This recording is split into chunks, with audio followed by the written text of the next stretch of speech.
This is CBC Late Night News. Well, some injured workers in this province are being forced to make a difficult choice when it comes to treating injuries they got on the job.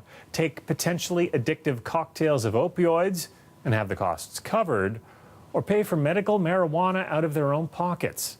John Lancaster has this CBC News investigation.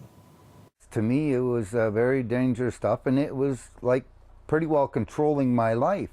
60-year-old Maurice Segal was prescribed a slew of opioids and pharmaceuticals after his back was partially crushed by a falling roof truss. But the drugs, he says, left him dazed, bedridden, and unable to do much. I said, if I need to get my life back, I got to do something about this. So with the blessing of his doctor, he dumped the opioids and turned to medical marijuana that contains no THC, the compound that would normally give users a high. It's an organic. It made my body function a lot better.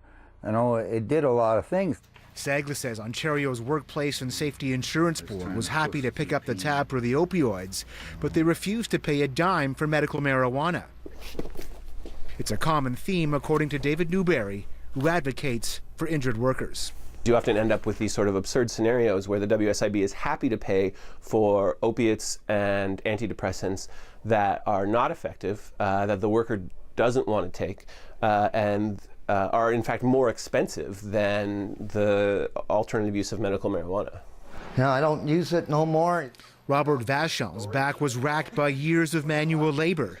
WSIB paid for pharmaceuticals, including opioids, that left Vachon bedridden and suicidal. I couldn't stand up straight. I was bent over. Like people say, I looked like a 90-year-old. He says medical marijuana, again with no THC, reduced his pain and improved his mental health. There's no side effects. There's no, like, addiction to it. Like, it's a lot safer. It's 100% natural. But it still wasn't covered by the WSIB until Newberry came to his aid. We eventually did win Robert's case by taking it up to the highest level of appeal, which was a process that took a couple of years. That's time and money most injured workers just don't have, he says. The WSIB says it can't discuss individual cases, but in general are always looking for ways to reduce pain for injured workers. They also say they're well aware of the harms associated with opioid use and have managed to reduce the number of claims for the drug by almost half. John Lancaster, CBC News, Toronto.